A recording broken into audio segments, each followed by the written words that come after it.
Hello, today I am going to read you the horror story The Little Room. How would it do for a smoking room? Just the very place. Only, Roger, you must not think of smoking in the house. I am almost afraid that having just a plain, common man around, let alone a smoking man, will upset Aunt Hannah. She is New England, Vermont New England, boiled down. You leave Aunt Hannah to me, I'll find her tender side. I'm going to ask her about the old sea captain and the yellow calico. Not yellow calico, blue chintz. Well, yellow shell then. No. Don't mix it up so, you won't know yourself what to expect, and that's half the fun. Now you tell me again exactly what to expect. To tell the truth, I didn't half hear about it the other day, I was wool gathering. It was something queer that happened when you were a child, wasn't it? Something that began to happen long before that, and kept happening, and may happen again, but I hope not. What was it? I wonder if the other people in the car can hear us. I fancy not, we don't hear them, not consecutively, at least. Well, Mother was born in Vermont, she was the only child by a second marriage. Aunt Hannah and Aunt Maria are only half-aunts to me, I hope they are half as nice as you are. Roger, be still, they certainly will hear us. Well, don't you want them to know we are married? Yes, but not just married. There's all the difference in the world. You are afraid we look too happy. No, only I want my happiness all to myself. Well, the little room. My aunts brought Mother up, they were nearly 20 years older than she. I might say Hiram, and they brought her up. You see, Hiram was bound out to my grandfather when he was a boy, and when grandfather died Hiram said he esposed. He went with the farm, long o' the critters, and he has been there ever since. He was my mother's only refuge from the decorum of my aunts. They are simply workers. They make me think of the Maine woman who wanted her epitaph to be, she was a hard-working woman. They must be almost beyond their working days. How old are they? 70, or thereabouts, but they will die standing, or, at least, on a Saturday night, after all the housework is done up. They were rather strict with Mother, and I think she had a lonely childhood.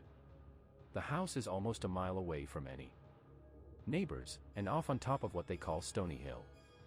It is bleak enough up there, even in summer. When Mama was about 10 years old they sent her to cousins in Brooklyn, who had children of their own, and knew more about bringing them up. She stayed there till she was married. She didn't go to Vermont in all that time, and of course hadn't seen her sisters, for they never would leave home for a day. They couldn't even be induced to go to Brooklyn to her wedding, so she and Father took their wedding trip up there. And that's why we are going up there on our own. Don't, Roger, you have no idea how loud you speak. You never say so except when I am going to say that one little word. Well, don't say it, then, or say it very, very quietly. Well, what was the queer thing? When they got to the house, Mother wanted to take Father right off into the little room. She had been telling him about it, just as I am going to tell you, and she had said that of all the rooms, that one was the only one that seemed pleasant to her. She described the furniture and the books and paper and everything, and said it was on the north side, between the front and back room. Well, when they went to look for it, there was no little room there, there was only a shallow china closet. She asked her sisters when the house had been altered and a closet made of the room that used to be there. They both said the house was exactly as it had been built, that they had never made any changes, except to tear down the old woodshed and build a smaller one. Father and Mother laughed a good deal over it, and when anything was lost they would always say it must be in the little room, and any exaggerated statement was called little roomy. When I was a child I thought that was a regular English phrase, I heard it so often. Well, they talked it over, and finally they concluded that my Mother had been a very imaginative sort of a child, and had read in some book about such a little room, or perhaps even dreamed it, and then had made believe, as children do, till she herself had really thought the room was there. Why, of course, that might easily happen. Yes, but you haven't heard the queer part yet. You wait and see if you can explain the rest as easily. They stayed at the farm 2 weeks, and then went to New York to live. When I was 8 years old, my father was killed in the war, and mother was broken-hearted. She never was quite strong afterwards, and that summer we decided to go up to the farm for 3 months. I was a restless sort of a child, and the journey seemed very long to me, and finally, to pass the time, Mama told me the story of the little room, and how it was all in her own imagination, and how there really was only a china closet there. She told it with all the particulars, and even to me, who knew beforehand that the room wasn't there, it seemed just as real as could be. She said it was on the north side, between the front and back rooms, that it was very small, and they sometimes called it an entry. There was a door also that opened out of doors, and that one was painted green, and was cut in the middle like the old Dutch doors, so that it could be used for a window by opening the top part only. Directly opposite the door was a lounge or couch. It was covered with blue chintz. India chintz, some that had been brought over by an old Salem sea captain as a venture. He had given it to Hannah when she was a young girl. She was sent to Salem for 2 years to school. Grandfather originally came from Salem. I thought there wasn't any room or chintz. That is just it. They had decided that mother had imagined it all, and yet you see how exactly everything was painted in her mind, for she had even remembered that Hiram had told her that Hannah could have married the sea captain if she had wanted to. The India cotton was the regular blue stamped chintz, with the peacock figure on it. The head and body of the bird were in profile, while the tail was full front view behind it. It had seemed to take Mama's fancy, and she drew it for me on a piece of paper as she talked. Doesn't it seem strange to you that she could have made all that up, or even dreamed it? At the foot of the lounge were some hanging shelves with some old books on them. All the books were leather-colored, except one that was bright red, and was called the Ladies' Album. It made a bright break between the other thicker books. On the lower shelf was a beautiful pink seashell, lying on a mat made of balls of red shaded worsted. This shell was greatly coveted by mother, but she was only allowed to play with it when she had been particularly good. Hiram had shown her how to hold it close to her ear and hear the roar of the sea in it. I know you will like Hiram, Roger. He is quite a character in his way. Mama said she remembered, or thought she remembered, having been sick once, and she had to lie quietly for some days on the lounge. Then was the time she had become so familiar with everything in the room, and she had been allowed to have the shell to play with all the time. She had had her toast brought to her in there, with make-believe tea. It was one of her pleasant memories of her childhood. It was the first time she had been of any importance to anybody, even herself. Right at the head of the lounge was a light stand, as they called it, and on it was a very brightly polished brass candlestick and a brass tray, with snuffers. That is all I remember of her describing, except that there was a braided rag rug on the floor, and on the wall was a beautiful flowered paper, roses and morning glories in a wreath on a light blue ground. The same paper was in the front room. And all this never existed except in her imagination. She said that when she and father went up there wasn't any little room at all like it anywhere in the house. There was a china closet where she had believed the room to be. And your aunt said there had never been any such room. That is what they said. Wasn't there any blue chintz in the house with a peacock figure? Not a scrap, and Aunt Hannah said there had never been any that she could remember, and Aunt Maria just echoed her. She always does that. You see, Aunt Hannah is an up and down New England woman. She looks just like herself, I mean, just like her character. Her joints move up and down or backward and forward in a plain square fashion. I don't believe she ever leaned on anything in her life or sat in an easy chair. But Maria is different. She is rounder and softer. She hasn't any ideas of her own. She never had any. I don't believe she would think it right or becoming to have one that differed from Aunt Hannah's. So what would be the use of having any? She is an echo, that's all. When Mama and I got there, of course I was all excitement to see the china closet, and I had a sort of feeling that it would be the little room after all. So I ran ahead and threw open the door, crying, "Come and see the little room." "And Roger," said Mrs. Grant, laying her hand in his, "there really was a little room there, exactly as Mother had remembered it. There was the lounge, the peacock chintz, the green door, the shell, the morning glory, and rose paper, everything exactly as she had described it to me. What in the world did the sisters say about it? Wait a minute and I will tell you. My mother was in the front hall still talking with Aunt Hannah. She didn't hear me at first, but I ran out there and dragged her through the front room, saying, 'The room is here, it is all right.' It seemed for a minute as if my mother would faint. She clung to me in terror. I can remember now how strained her eyes looked and how pale she was. I called out to Aunt Hannah and asked her when they had the closet taken away and the little room built, for in my excitement I thought that that was what had been done. 'That little room has always been there,' said Aunt Hannah, 'ever since the house was built.' 'But Mama said there wasn't any little room here, only a china closet, when she was here with Papa,' said I.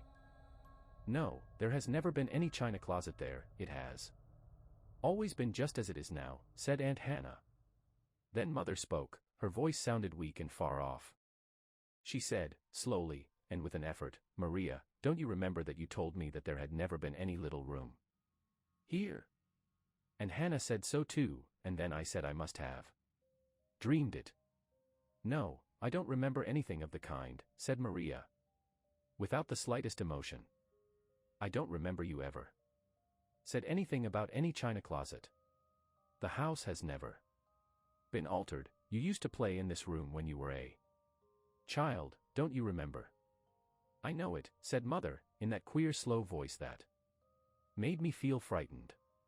'Hannah, don't you remember my finding the china closet here, with the gilt-edged china on the shelves, and then you said that the china closet had always been here?' 'No,' said Hannah, pleasantly but unemotionally, 'no, I don't think you ever asked me about any china closet, and we haven't any gilt-edged china that I know of.' And that was the strangest thing about it. We never could make them remember that there had ever been any question about it. You would think they could remember how surprised Mother had been before, unless she had imagined the whole thing. Oh, it was so queer. They were always pleasant about it, but they didn't seem to feel any interest or curiosity. It was always this answer, 'The house is just as it was built, there have never been any changes, so far as we know.' And my mother was in an agony of perplexity. How cold their gray eyes looked to me. There was no reading anything in them.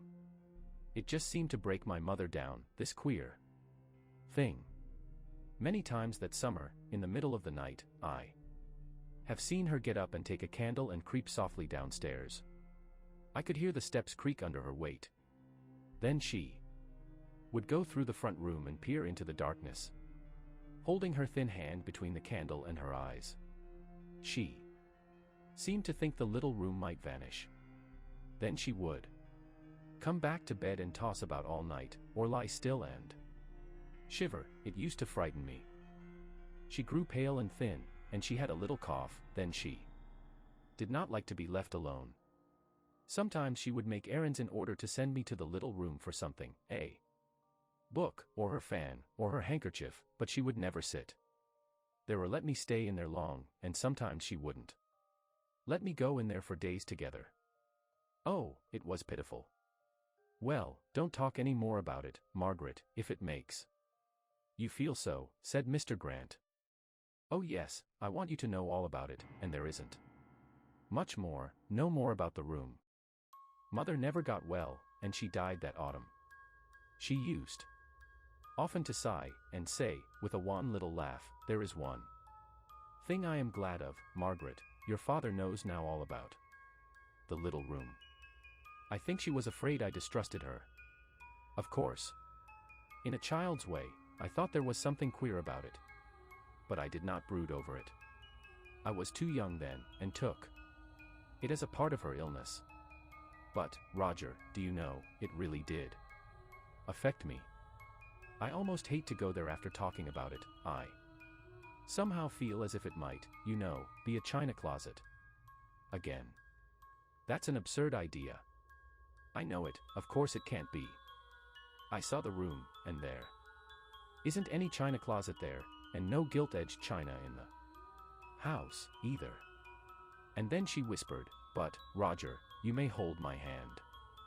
As you do now, if you will, when we go to look for the little room.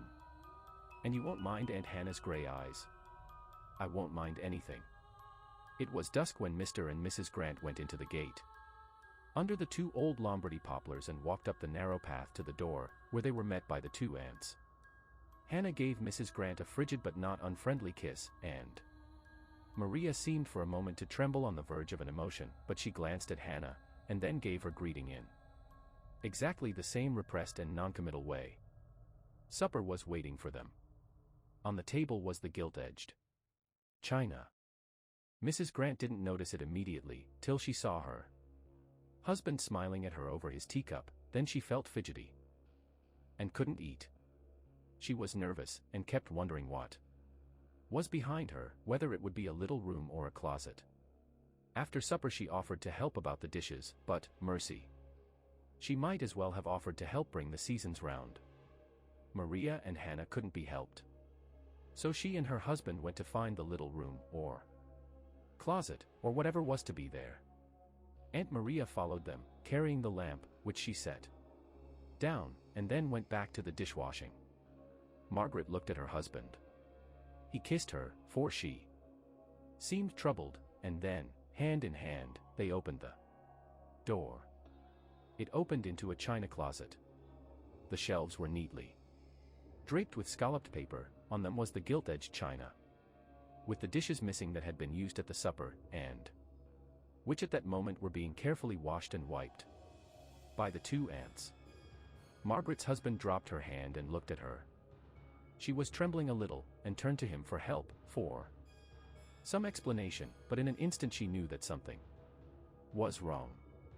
A cloud had come between them. He was hurt, he was antagonized. He paused for an appreciable instant, and then said, kindly enough, but in a voice that cut her deeply, I am glad this ridiculous thing is ended. Don't let us speak of it again. Ended, said she. How ended? And somehow her voice sounded to her as her mother's voice had when she stood there and questioned her sisters about the little room. She seemed to have to drag her words out. She spoke slowly. It seems to me to have only just begun in my case. It was just so with Mother when she... I really wish, Margaret, you would let it drop. I don't like to hear you speak of your mother in connection with it. He hesitated, for was not this their wedding day? It doesn't seem quite the thing, quite delicate, you know, to use her name in the matter. She saw it all now. He didn't believe her. She felt a chill sense of withering under his glance. Come, he added, let us go out, or into the dining room. Somewhere, anywhere, only drop this nonsense. He went out. He did not take her hand now. He was vexed, baffled, hurt. Had he not given her his sympathy, his attention, his belief, and his hand, and she was fooling him? What did it mean, she so truthful, so free from morbidness, a thing he hated? He walked up and down under the poplars, trying to get into the mood to go and join her in the house. Margaret heard him go out, then she turned and shook the Shelves, she reached her hand behind them and tried to push the boards away. She ran out of the house onto the north side and tried to find in the darkness, with her hands, a door, or some steps leading to one. She tore her dress on the old rose trees. She fell and rose and stumbled, then she sat down on the ground and tried to think. What could she think? Was she dreaming? She went into the house and out into the kitchen, and begged Aunt Maria to tell her about the little room. What had become of it? When had they built the closet? When had they bought the gilt-edged china? They went on washing dishes and drying them on the spotless towels with methodical exactness, and as they worked they said that there had never been any little room, so far as they knew. The china closet had always been there, and the gilt-edged china had belonged to their mother. It had always been in the house. No, I don't remember that your mother ever asked about any little room, said Hannah. She didn't seem very well that summer, but she never asked about any changes in the house. There hadn't ever been any changes. There it was again, not a sign of interest, curiosity, or annoyance, not a spark of memory. She went out to Hiram. He was telling Mr. Grant about the farm. She had meant to ask him about the room, but her lips were sealed before her husband. Months afterwards, when time had lessened the sharpness of their feelings, they learned to speculate reasonably about the phenomenon, which Mr. Grant had accepted as something not to be scoffed away, not to be treated as a poor joke, but to be put aside as something inexplicable on any ordinary theory. Margaret alone in her heart knew that her mother's words carried a deeper significance than she had dreamed of at the time.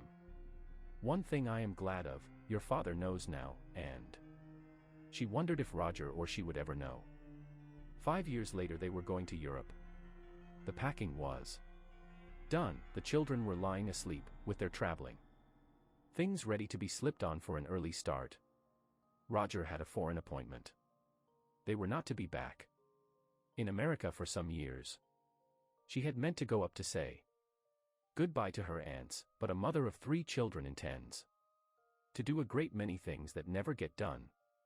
One thing she had done that very day, and as she paused for a moment between the writing of 2 notes that must be posted before she went to bed, she said, Roger, you remember Rita Lash? Well, she and Cousin Nan go up to the Adirondacks every autumn. They are clever girls, and I have entrusted to them something I want done very much. They are the girls to do it, then, every inch of them. I know it, and they are going to. Well, why, you see, Roger, that little room. Oh. Yes, I was a coward not to go myself, but I didn't find time. Because I hadn't the courage. Oh. That was it, was it? Yes, just that. They are going, and they will write us about it. Want to bet? No, I only want to know. Rita Lash and Cousin Nan planned to go to Vermont on their way to the Adirondacks. They found they would have 3 hours between trains, which would give them time to drive up to the Keys farm, and they could still get to the camp that night. But, at the last minute, Rita was prevented from going. Nan had to go to meet the Adirondack party, and she promised to telegraph her when she arrived at the camp. Imagine Rita's amusement when she received this message. Safely arrived, went to the Keys farm, it is a little room. Rita was amused, because she did not in the least think Nan had been there. She thought it was a hoax, but it put it into her mind to carry the joke further by really stopping herself. When she went up, as she meant to do the next week, she did stop over. She introduced herself to the 2 maiden ladies, who seemed familiar, as they had been described by Mrs. Grant. They were, if not cordial, at least not disconcerted at her visit, and willingly showed her over the house. As they did not speak of any other strangers having been to see them lately, she became confirmed in her belief that Nan had not been there. In the north room she saw the roses and morning glory paper on the wall, and also the door that should open into what? She asked if she might open it. Certainly, said Hannah, and Maria echoed, certainly. She opened it and found the china closet. She experienced a certain relief. She at least was not under any spell. Mrs. Grant left it a china closet. She found it the same. Good. But she tried to induce the old sisters to remember that there had at various times been certain questions relating to a confusion as to whether the closet had always been a closet. It was no use. Their stony eyes gave no sign. Then she thought of the story of the sea captain, and said, "Miss Keyes, did you ever have a lounge covered with India chintz, with a figure of a peacock on it, given to you in Salem by a sea captain, who brought it from India?" "I dunno, as I ever did," said Hannah. That was all. She thought Maria's cheeks were a little flushed, but her eyes were like a stone wall. She went on that night to the Adirondacks. When Nan and she were alone in their room, she said, "By the way, Nan, what did you see at the farmhouse? And how did you like Maria and Hannah?" Nan didn't mistrust that Rita had been there, and she began excitedly to tell her all about her visit. Rita could almost have believed Nan had been there if she hadn't known it was not so. She let her go on for some time, enjoying her enthusiasm, and the impressive way in which she described her opening the door and finding the little room. Then Rita said, "Now, Nan, that is enough fibbing. I went to the farm myself on my way up yesterday, and there is no little room, and there never has been any. It is a china closet, just as Mrs. Grant saw it last." She was pretending to be busy unpacking her trunk, and did not look up for a moment, but as Nan did not say anything, she glanced at her over her shoulder. Nan was actually pale, and it was hard to say whether she was most angry or frightened. There was something of both in her look. And then Rita began to explain how her telegram had put her in the spirit of going up there alone. She hadn't meant to cut Nan out. She only thought. Then Nan broke in, "It isn't that, I am sure. You can't think it is that. But I went myself, and you did not go. You can't have been there, for it is a little room." Oh, what a night they had! They couldn't sleep. They talked and argued, and then kept still for a while, only to break out again. It was so absurd. They both maintained that they had been there, but both felt sure the other one was either crazy or obstinate beyond reason. They were wretched. It was perfectly ridiculous, two friends at odds over such a thing, but there it was. Little room, china closet, little room. The next morning Nan was tacking up some tarlatan at a window to keep the midges out. Rita offered to help her, as she had done for the past 10 years. Nan's "no, thanks" cut her to the heart. "Nan," said she, "come right down from that stepladder and pack your satchel. The stage leaves in just 20 minutes. We can catch the afternoon express train, and we will go together to the farm. I am either going there or going home. You better go with me." Nan didn't say a word. She gathered up the hammer and tacks, and was ready to start when the stage came round. It meant for them 30 miles of staging and 6 hours of train, besides crossing the lake, but what of that, compared with having a lie lying round loose between them? Europe would have seemed easy to accomplish, if it would settle the question. At the little junction in Vermont they found a farmer with a wagon full of meal bags. They asked him if he could not take them up to the old Keyes farm and bring them back in time for the return train, due in 2 hours. They had planned to call it a sketching trip, so they said, "We have been there before, we are artists, and we might find some views worth taking, and we want also to make a short call upon the Mrs. Keyes. Did you calculate to paint the old house in the picture?" They said it was possible they might do so. They wanted to see it, anyway. "Vol, I guess you are too late. The house burnt down last night, and everything in it." Thank you for watching this video, and to support me, like the video, and if you like this type of video, subscribe to the channel. Bye until the next videos.